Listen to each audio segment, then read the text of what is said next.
Good evening. Sir Keir Starmer is a dead man walking. Last week, news broke that newly elected Labour MPs met in secret to discuss how they could get rid of the Prime Minister. Then last night, news broke that Downing Street thought that Health Secretary Wes Streeting was launching a coup. They also believed that Shabana Mahmood, Ed Miliband and Angela Rayner wanted him out. Now, apparently, Wes Streeting had 50 front-bench Labour MPs willing to resign if or when Rachel Reeves's disaster budget goes badly in a couple of weeks' time. When it comes to Wes Streeting, though, he's always been hiding in plain sight. The leader of the Labour Party. Another Conservative. Jeremy Corbyn. Jeremy Corbyn. Jeremy Corbyn. Jeremy Corbyn, of course. Anyone but Jeremy Corbyn. I think it would probably be me. His answer to the question, who will be Prime Minister next? There you go. Remarkable, isn't it? In fact, last night, a website appeared and it says, Wes for leader. Oh, we're with Wes is the slogan. Gosh, where did that come from? I mean, of course, Wes denies that he's running to be leader. Don't ever for a second think there's any truth to any of this. The only downside for Wes, though, is that it looks like he's actually going to lose his seat at the next general election to one of the Gaza independents. So he will probably have to move seat. But he's not the only one who seems to be at it. There's also this website that's emerged as well for Rachel Reeves. Ready for Reeves. Launching soon. Gosh, where could that have come from, eh? So Wes Streeting goes out on the morning media rounds this morning and openly says that Sir Keir Starmer appears to have lost control of his Downing Street staff. The Prime Minister has lost control of his own people within number 10 Downing Street. I wouldn't put it like that. I would say that there are some people in Downing Street who evidently do not model the behaviours and style of leadership that the Prime Minister models. OK. He even says that Sir Keir Starmer should probably sack whoever was doing these briefings about leadership challenges. When they're there in his operation and he is the Prime Minister, should he sack those people, do you think?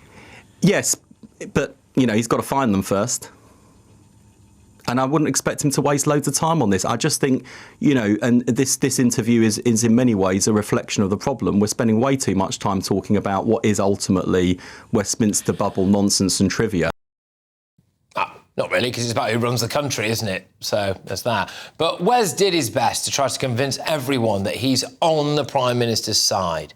But he didn't convince many people. I mean, Reform UK jumped at the chance to point this out. So what, is there a leadership challenge? What's happening? It's not true. This test says you're a dirty liar, doesn't it? The Prime Minister's fighting to save his own job. No, he's not. You said no. This test says you were lying on that question as well. OK, then the Prime Minister emerges from Downing Street today on his way to PMQs, where he was heckled by the press. Is the Health Secretary a traitor or a faithful Prime Minister? Prime Minister, your MP is trying to get rid of you. Are there any traitors in number 10, Prime Minister? Good morning. Do you need a padlock on that door? Can I say something on here? Look, I'm all for a laugh, don't get me wrong, and I don't want to sound like too much of a miserable so-and-so here, but there is actually a huge issue at play here. The country is on its knees. We've got catastrophic problems left, right and centre, and that bloke that you saw on your screen there, the Prime Minister, is ultimately responsible for it. And the way that the media are going after using traitors references, is the one a traitor or a faithful, ha, ha, ha. Really, is that the best we've got? Seriously. And it didn't get much better for Sir Keir Starmer in the Commons either. Mr. Speaker, what we heard the Health Secretary say this morning was that he wants to cut waiting lists, but we all know that there's only one waiting list that he really wants to cut. But the Prime Minister is not going to do anything about the toxic culture. This is his responsibility. Just last night, his allies accused not just the Health Secretary, but the Home Secretary and even the Energy Secretary of launching leadership bids. Oh, the latest polling suggests that Labour could lose around 295 seats if a general election was held tomorrow. And Sir Keir Starmer might even lose his own seat. The last 24 hours have shown that Sir Keir Starmer can't run his own office. He can't manage his own party. How on earth can he run the country? And in the last couple of minutes, by the way, just quickly, this story has emerged and it's going to be reported in The Times that Wes Streeting's allies believe that Sir Keir Starmer was aware of the briefings against him and say that number 10 is, quotes, not in touch with reality. Starmer denies this. They're also calling now openly for Sir Keir Starmer to sack his Chief of Staff, Morgan McSweeney. So there you go. And apparently Sir Keir Starmer tried to have lunch with several Labour MPs today after PMQs and quotes, "It did not go down well." So there you go. Let's go. Big Tech has turned your phone into a surveillance device, harvesting your data, tracking your location, and selling your information to corporations.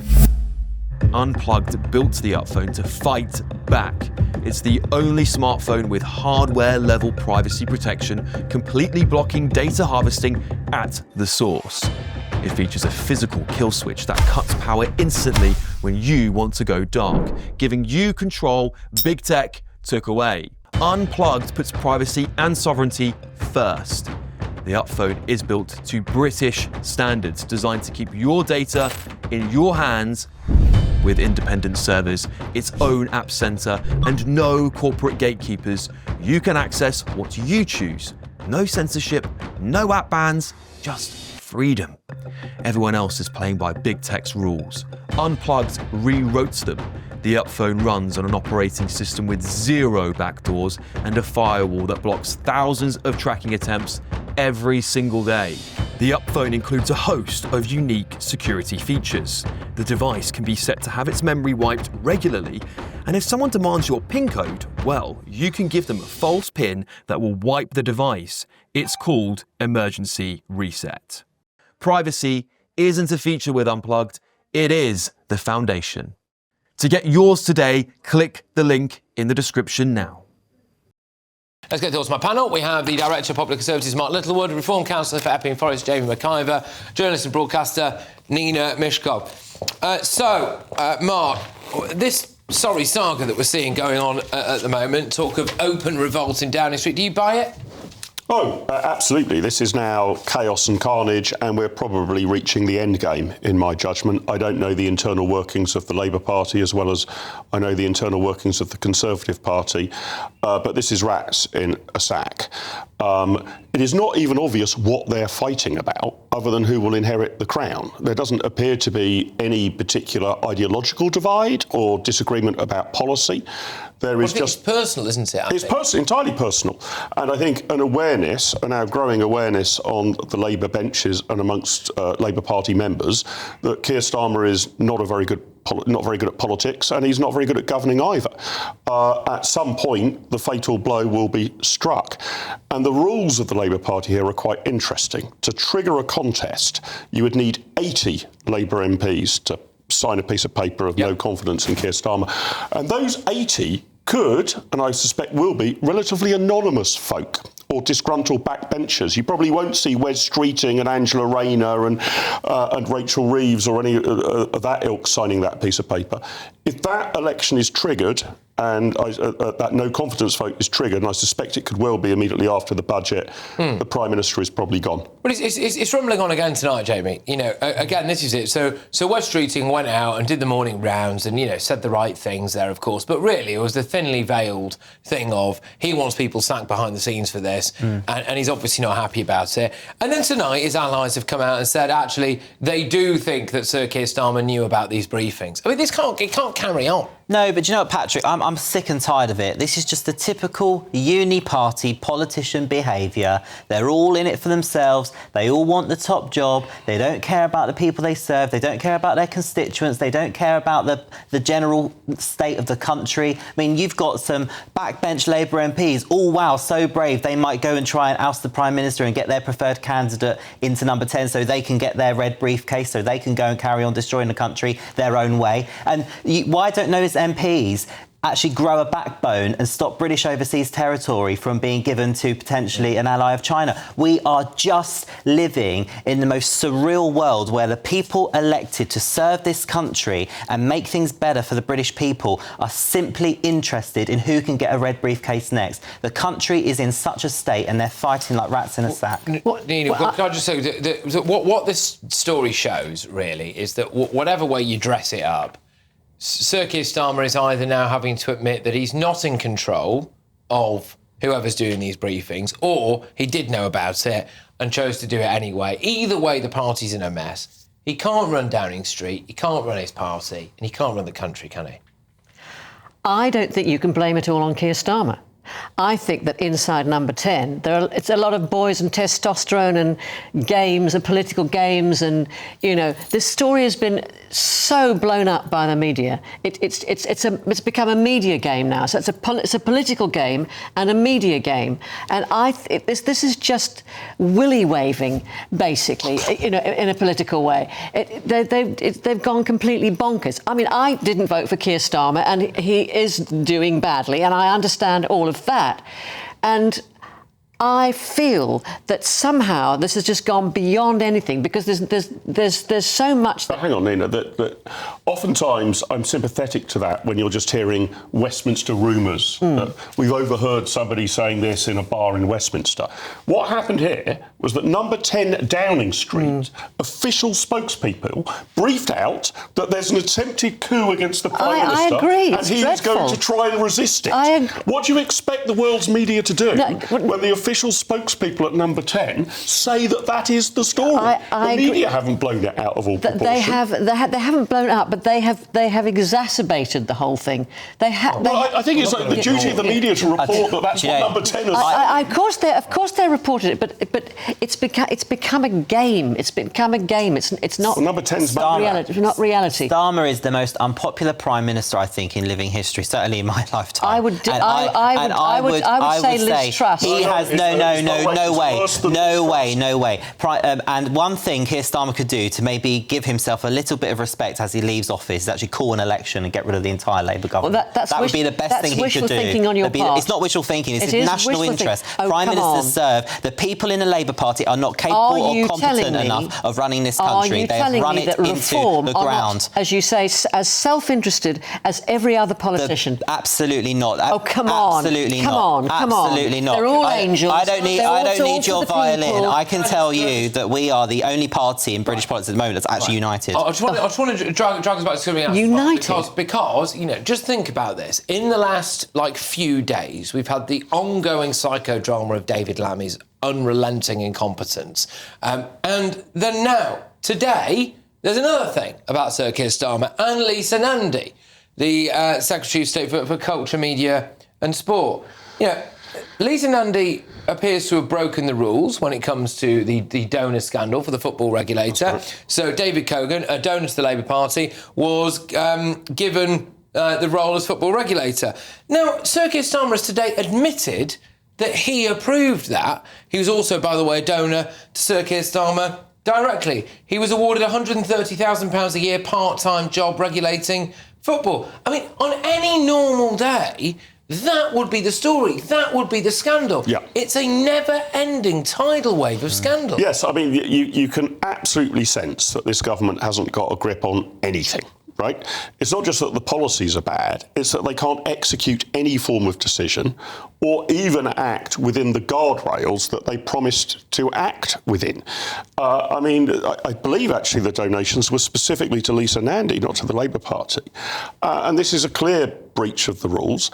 But the entire tsunami of governmental collapse is now obviously overwriting all of these continual stream of minor transgressions, which just speaks to an inability to run a government. As I understand it, Lisa Nandy was not aware that he had donated, and as soon as she was made aware, she reported herself. And I get that, but then we're being asked to believe a lot here, aren't we? That people were continually unaware of these things that were going on around them. If someone gave me a few grand, I'd know about it. I'd feel it. I'd see it in my bank account. These were the people who insisted. All of these things needed to be checked in triplicate by the Conservatives. Absolute outrage when they weren't. Any slip of the pen was indefensible. Everybody must resign. That was absolutely their clarion call. Turns out they're identical. Could I just put in at this point? Because we're about to get this budget. I mean, none of the briefings on this are particularly good, as far as I can tell, anyway. And all of the smart money is on there being uproar after this budget, there being this kind of open rebellion. But it's us that has to suffer here, isn't it? In the meantime, we've just got to wait here, like sitting ducks, for Rachel Reeves to deliver a disaster budget that probably results in pretty much all of us paying a load more tax for people that we don't think we should be paying for. And then there's going to be some kind of Labour rebellion on this, and there might be a change of leadership, and then we're going to have to wait for the next... But we're the ones who are suffering. No, Patrick, you're absolutely... And I was just going to say, it's actually forget the markets, forget the big businesses, forget the economy, forget farmers for a minute. Just ordinary British people. You just speak to them. People are depressed out in this country. And actually, that veteran spoke for the entire nation the other day when he was close to tears, talking about how devastated he is at the state of this country. Those Labour MPs in Parliament, the Labour government, should be utterly ashamed of themselves, because in just a small amount of time, things were terrible when Labour got in. Let's not make any excuses about that. They have made things so much worse. But when you put the television on and a Secretary of State comes on TV to talk about something very sensitive and important, like the accidental release of a dangerous person, no one can take them seriously. They are unserious people, and they are literally letting the country down. And they would be doing themselves a favour by getting out of office as soon as possible, because they have made the country worse. I don't think they'll see it that way. They are not going to let go. But the problem is that Labour had this huge majority, and the majority of those people were new, young people who were voted in, who are not worldly wise, who are not used to the political game, could not see that you need to play the long game.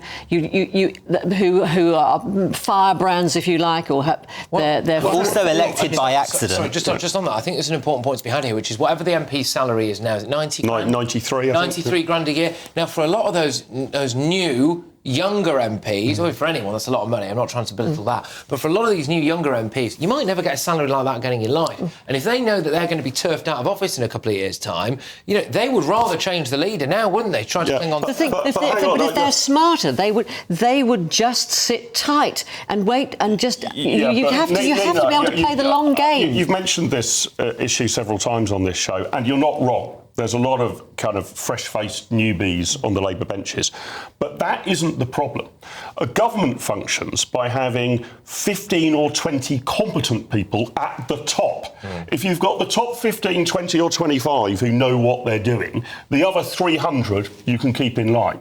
The real problem is that the 15, 20 or 25 at the top don't know what they're doing. That's why it's unravelling, not because somebody in their mid-20s has accidentally become a Labour MP. That's what happened with Boris Johnson, because he dumped all the old wise heads. Yeah, I mean, they got a third all over again. They got a third of the vote and 2/3 of Parliament. That's the ultimate problem, isn't it? No one wanted a Labour government. They got a Labour government. So you guys are in favour of PR, yeah? Do you know what? I just think as long as we get a reform government, I don't really care, to be honest with you. That's my honest opinion. All right. Well, look, well, wait a second. The big question is this, how much longer are these Labour MPs, and I'm going to wrap in a second, by the way, but how much longer are these Labour MPs going to be marched up the hill by Keir Starmer? They backed him over various different things, like with the pensioners, over the farmers, over a load of stuff. They backed him over a load of stuff which is now U-turned on. They've lost a lot of political capital. They're getting dogs abuse on the doorstep. We're now seeing open warfare when it comes to the cabinet as well. Are they going to pull the trigger after the budget? Are they going to limp on for another 6 months to the May elections, are they? Are they going to drag it out for that long before... I don't know, but something's coming. We all know it's coming. The only person potentially who doesn't is Sir Keir Starmer. But anyway, when we come back, there's a very, very serious story, this, and one that I've been